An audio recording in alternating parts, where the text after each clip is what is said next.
The silent tide. The first ship didn't arrive with thunder. It arrived with silence so complete that Dr.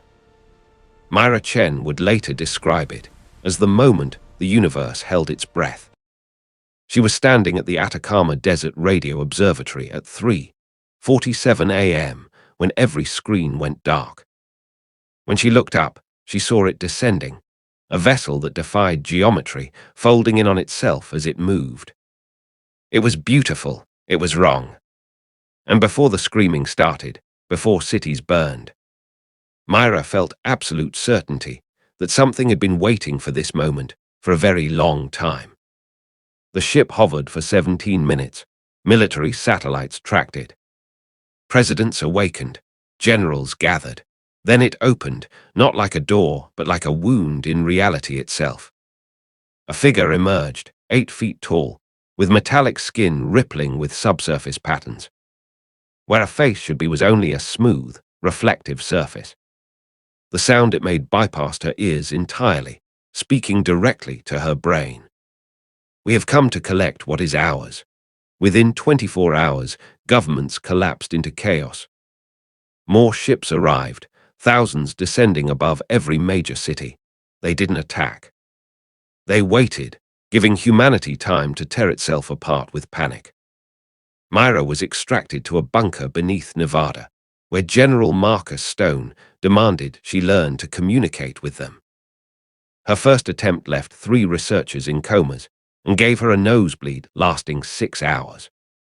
But she understood. The aliens called themselves architects. They had seeded Earth with life 4 billion years ago. Humans weren't an accident of evolution, they were a crop. Buried in human DNA was a genetic encryption key that would unlock something hidden in Earth's core. The images accompanying this truth, dead worlds, civilizations reduced to ash, made clear that humanity existed not to live, but to deliver. Mira kept this secret for 3 days.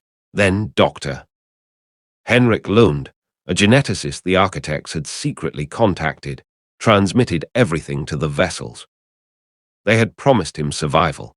He put a bullet in his head anyway, because even traitors have limits. The architects began their harvest at dawn, starting with children. Vessels descended, projecting gentle beams. Children who entered didn't die. They stopped, eyes blank, mouths open, singing in a language predating human speech. Military weapons passed through the vessels like smoke. The architects were farmers, and the crop was ready. Mira escaped with Stone into a transformed world.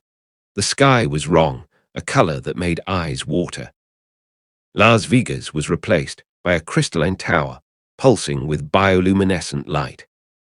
Everywhere were bodies frozen mid-stride, skin turning translucent as genetic material was extracted. They found the resistance, or it found them, led by Elena Vance, a former CIA operative who had predicted extraterrestrial intervention years ago. Henrik wasn't the only traitor, Elena revealed.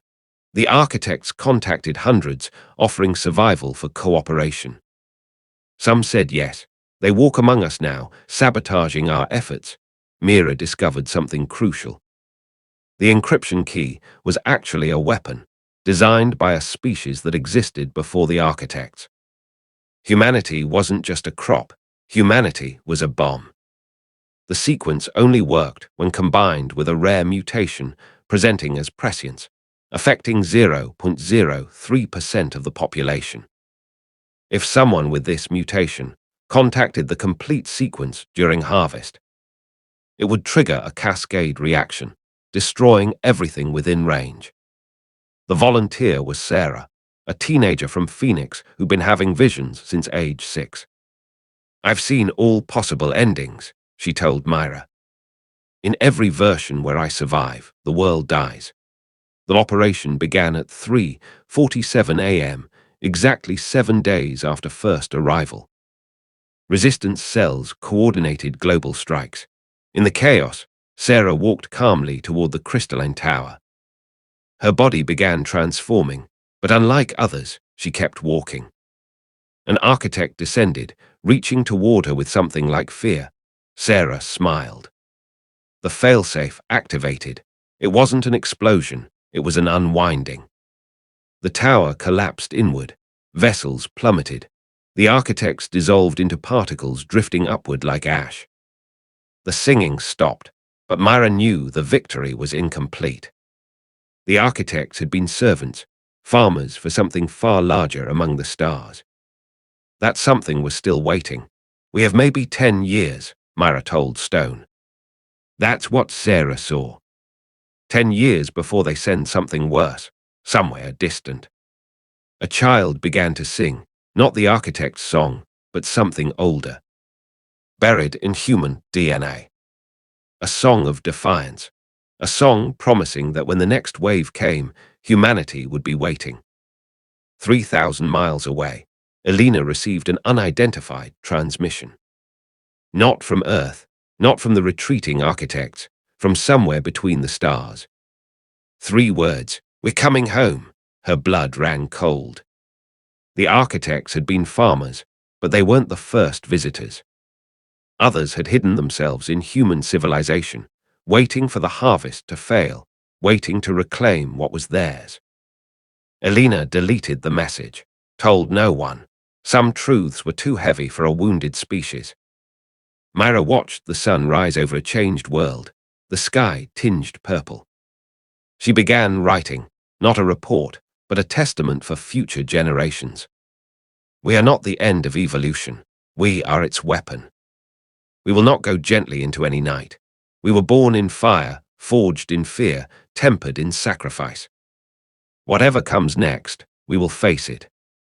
Not because we are brave, but because we are all we have. The silence now was different, expectant. Like the breath before battle. Humanity had chosen.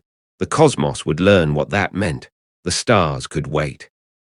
Earth had awakened, and it was angry.